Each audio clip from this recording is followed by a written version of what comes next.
Hello people, বিডিকিক্স ওয়েবসাইটের পক্ষ থেকে পিএইচপি ভিডিও টিউটোরিয়ালস আপনাদের সবাই ওয়েলকাম জানাতেছি। আমি ফয়সাল আহমেদ। সো আজকের ভিডিও টিউটোরিয়াল আমরা শিখবো, লাস্ট ভিডিওতে আমরা অলরেডি ভ্যারিয়েবলস নিয়ে কথা বলে ফেলেছি। সো আজকের ভিডিও টিউটোরিয়াল আমরা শিখবো কীভাবে ভ্যারিয়েবলস ইউজ করে আমরা নিউমেরিক ক্যালকুলেশন করতে পারি, অর্থাৎ আমরা নাম্বারগুলোকে ভ্যারিয়েবলে স্টোর করে রেখে সেগুলোকে আমরা কীভাবে নিয়ে কাজ করতে পারি, নাম্বারগুলোকে নিয়ে যোগ বিয়োগ গুণ ভাগ। খুবই বেসিক টাইপের ব্যাপার, বাট HTML পিএইচপির ক্ষেত্রে আমাদের জিনিসটা খুবই কাজে লাগবে। এবং যেহেতু আমরা পিএইচপি একটা ওয়েব প্রোগ্রামিং ল্যাঙ্গুয়েজ, এবং প্রোগ্রামিংয়ের ক্ষেত্রে আমাদের প্লাস মাইনাস এই জিনিসগুলো খুবই কাজে লাগে, যদিও শুনতে হাস্যকর শোনায়, বাট অনেক বেশি কাজে লাগে। সো আজকে আমরা দেখবো কীভাবে, অ্যাকচুয়ালি আমি অলরেডি বলে ফেলেছি আজকে আমরা কী দেখবো, আবার বলার কোনো মিনিং নেই। সো শুরু করা যাক আজকে আমরা কী দেখবো সেটা। ধরা যাক আমাদের দুটো ভ্যারিয়েবল আছে। নাম্বার ওয়ান, নাম্বার আপনাদের কাছে সবসময় নাম্বার ওয়ান দিতে হবে এমন কোনো কথা, আমরা যে কোনো নাম্বার ইউজ করতে পারেন, যে কোনো ভ্যারিয়েবলের নাম ইউজ করতে পারেন।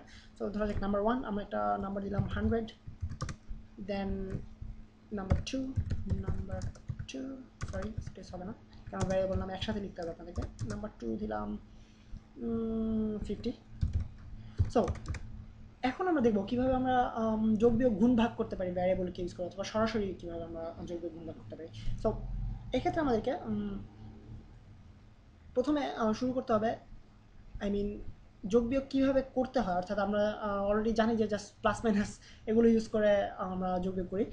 এটা নিয়ে বারবার কীভাবে করতে এটা বলার কোনো মিনিং নেই। সম্ভবত আমি নার্ভাস, এই জন্য পেশ লাগিয়ে ফেলতেছি।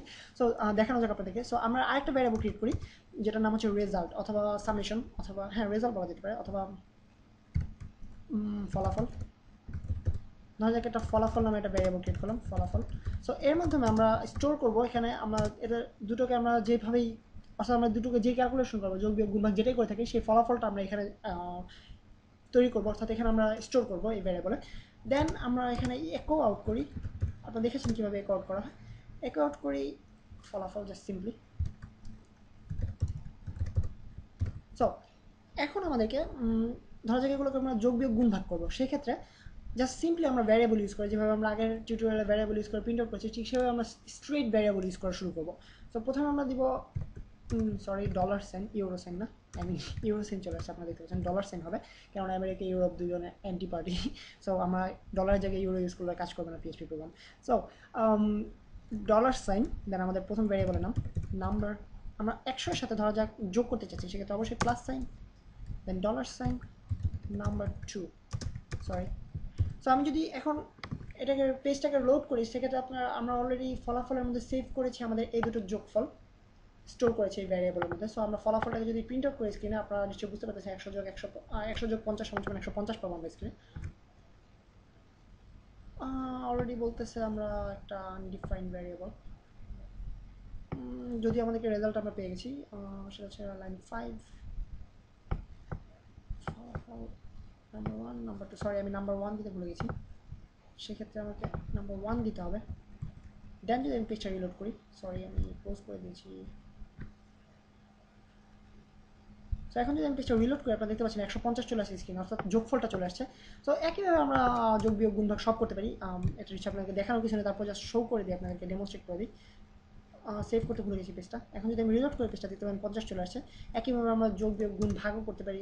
গুণের ক্ষেত্রে আমাদেরকে অ্যাস্টেরিক্স মার্কটা ইউজ করতে হবে, অর্থাৎ স্টার চিহ্ন, যেটা আমাদের কিবোর্ডে। এবং পেজটা সেভ করতে ভুলবেন না, যেটা আমি বারবার ভুলে যাচ্ছি। সো পেজটা সেভ করে রিলোড করে আপনারা দেখতে পাচ্ছেন 100 × 50 5000 চলে আসছে স্ক্রিনে। দেন একইভাবে আমরা ভাগ করতে পারি ডিভাইডেড বাই চিহ্ন, অর্থাৎ ব্যাকস্ল্যাশ চিহ্নটা ইউজ করার মাধ্যমে আমরা ডিভাইডেড বাই করতে পারি, 2 চলে আসছে। অ্যান্ড আরও কিছু এক্সট্রা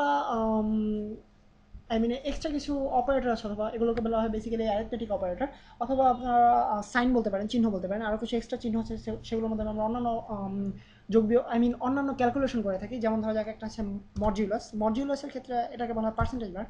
তো পার্সেন্টেজ মার্ককে বলা হয় মডিউলাস, মডিউলাসকে পার্সেন্টেজ মার্ক বলা হয় না, পার্সেন্টেজ মার্ককে বলা হয় মডিউলাস। তো মডিউলাসের মাধ্যমে আমরা ইউজ করবো আমরা ভাগশেষ বের করার ক্ষেত্রে, অর্থাৎ 100 এই সংখ্যাটাকে এই সংখ্যা দ্বারা ভাগ করলে রেজাল্ট যদি, অর্থাৎ রেজাল্টের পরে ভাগশেষ যেটা থাকবে সেটা আমরা দেখবো। সো এটা যদি 49 হতো, সেক্ষেত্রে 49, 100কে 49 দিয়ে ভাগ করলে 98, দেন 2 থাকে ভাগশেষ। সো আমরা যদি পেজটাকে সেভ করি, মডিউলাসের মাধ্যমে আমরা ইউজ করলাম, অর্থাৎ এক্ষেত্রে আমরা বললাম যে ফলাফল এই ভ্যারিয়েবলে স্টোর করা হবে, 100কে 49 দ্বারা ভাগ করলে যে ভাগশেষ থাকে সেটা স্টোর করা হবে। সো আমরা যদি রিলোড করি, আপনারা দেখতে পাবেন 2 আসবে আমাদের স্ক্রিনে, দেখতে পাচ্ছেন 2 চলে আসছে স্ক্রিনে। সো এটা যদি আপনাদের 20 4 হতো সেক্ষেত্রে আপনারা দেখতে পাবেন রিলোড করার মতো 4 পেয়ে গেছি, কেননা 4বার ভাগ করার পরে এটা 24 100কে 24 দিয়ে ভাগ করার পরে 96 হয় সম্ভবত লাস্ট স্কোর। দেন তারপরে আমরা অবশিষ্ট থেকে 4 অর্থাৎ চার চার দিয়ে 24কে 4 দিয়ে গুণ করার পরে যেটা থাকে 96 100 থেকে 96 মাইনাস করলে ভাগশেষ থেকে আমাদের 4। এটা নিয়ে আমি কেন যে পেঁচাচ্ছি আমি নিজেও বুঝতে পারতেছি না, এটা সহজ যোগ বিয়োগ গুণ ভাগ আপনারা সহজেই পারবেন, সো এখানে পেঁচানোর কিছু নেই, আমি নিজেই পেঁচা ফেলতেছি। সো এটা হচ্ছে আমাদের modulus operator. So modulus operator ছাড়াও বেসিক্যালি আর একটা অপারেটর আছে, অথবা বেসিক্যালি দুই ধরনের অপারেটর আছে, একটা হচ্ছে ইনক্রিমেন্টিং আর একটা হচ্ছে ডিক্রিমেন্টিং। ইনক্রিমেন্টিং অপারেটরটা আমরা দেখি কীভাবে ইউজ করি। অর্থাৎ আমরা যদি নাম্বার ভ্যারিয়েবলকে ভ্যারিয়েবল চিহ্ন দিতে ভুলে গেছি, variable number 1 equals to variable number 1 plus 1। So ধরা যাক আমরা কোনো একটা কারণে আমরা যখন প্রোগ্রামিং করবো তখন দেখবো আমাদের এই জিনিসটা অনেক কাজে লাগে, অর্থাৎ +1 করা জিনিসটা কোনো একটা ভ্যারিয়েবলের সাথে 1 যোগ করতে থাকা, এই জিনিসটা আমাদের অনেক কাজে লাগে। সো এই জিনিসটা আমরা দেখবো কীভাবে আমরা ইনক্রিমেন্টিং অপারেটরের মাধ্যমে কাজটা করতে পারি। সো ধরা যাক আমরা 1 যোগ করতে চাচ্ছি, সেক্ষেত্রে আমাদেরকে আমরা এভাবে ইউজ করি, আপনি নিশ্চয়ই বুঝতে পারতেছেন, জাস্ট 1 অ্যাড করে দিলাম। সো এখন যদি আমি একো আউট করি জাস্ট নাম্বার 1 ভ্যারিয়েবলটাকে, অর্থাৎ আমি অলরেডি স্টোর করে রাখছি যে নাম্বার 1 ভ্যারিয়েবলটার ভ্যালু আসলে 100 নয়, নাম্বার 1 প্লাস 1 অর্থাৎ 100 প্লাস 1। সো আমি যদি এটাকে এখন একো আউট করি, আপনারা দেখতে পাবেন স্ক্রিনে চলে আসছে 101। সো দেখতে পাচ্ছেন স্ক্রিনে চলে আসছে 101। সো এই জিনিসটাকে আমি অন্য একটা অপারেটর ইউজ করে সরাসরি করতে পারি, এক্ষেত্রে আমাদেরকে অনেকখানি টাইপিং করার থেকে হাত থেকে বাঁচতে হবে এবং অনেক শর্টকাটে করতে পারি। সো এই জিনিসটা হচ্ছে আমাদের ইনক্রিমেন্টিং অপারেটর। ইনক্রিমেন্টিং অপারেটরটা হচ্ছে দুটো প্লাস সাইন, এটা হচ্ছে আমাদের ইনক্রিমেন্টিং অপারেটর। সো ইনক্রিমেন্টিং অপারেটর আমরা কোথায় ইউজ করতেছি সেটার উপর ডিপেন্ড করে দুইভাবে কাজ করতে পারে। ধরা যাক আমরা দেখি আগে প্রথমে ইনক্রিমেন্টিং অপারেটরটা কীভাবে কাজ করে, নাম্বার 1 প্লাস প্লাস। সো এটা মানেও হচ্ছে number 1 equals to number 1 plus 1, আমরা আগে যেটা করেছি অর্থাৎ +1 করা। সো এখন যদি আমি রিলোড করি আপনারা দেখতে পাবেন, সরি সেভ করি পেজটা। সো রিলোড করে আপনারা দেখতে পাবেন ঠিক আগের রেজাল্টই চলে আসছে, অর্থাৎ 101 চলে আসছে স্ক্রিনে। সো এটা হচ্ছে আমাদের বেসিক্যালি ইনক্রিমেন্টিং অপারেটর। এখন আমি যদি ইনক্রিমেন্টিং অপারেটরটাকে প্রথমে নিয়ে আসি, সেক্ষেত্রে দেখেন আপনারা কোনো চেঞ্জ হয় কিনা। আপনারা দেখতে পাচ্ছেন আপাতত কোনো চেঞ্জ হয়নি, বাট এই জিনিসটাকে আমরা যখন প্রোগ্রামিংয়ের ক্ষেত্রে ইউজ করবো, অর্থাৎ আমরা যখন ইফ স্টেটমেন্টের লুপে ইউজ করবো, সেক্ষেত্রে আপনারা দেখবেন এই জিনিসটা আসলে বেসিক্যালি চেঞ্জ করে। এই জিনিসটার কাজ হচ্ছে প্রথমে স্টোর করে দেন পরবর্তীতে এখন এই জিনিসটা আপনাদেরকে এক্সপ্লেন করার কোনো প্রয়োজনীয়তা বোধ করতেছি না। যখন আপনাদের এই জিনিসগুলো দেখানো হবে তখন ইনক্রিমেন্টিং অপারেটরের পজিশনটা আপনাদেরকে বোঝানো হবে যে আগে ইউজ করলে কী হয়, পরে ইউজ করলে কী হয়। বাট আপাতত এই ইনক্রিমেন্টিং অপারেটরটা কী জিনিস সেই সম্পর্কে আপনাদেরকে আইডিয়া দিলাম। দেন আমরা দেখি ডিক্রিমেন্টিং অপারেটর কী। ডিক্রিমেন্টিং অপারেটরটা হচ্ছে বেসিক্যালি মাইনাস চিহ্ন, আপনারা সহজেই বুঝতে পারতেছেন এটা কী কাজ। সেটা হচ্ছে কাজটা হচ্ছে নাম্বার 1 ইকুয়ালস টু, যদি আমরা এরকম করতাম যে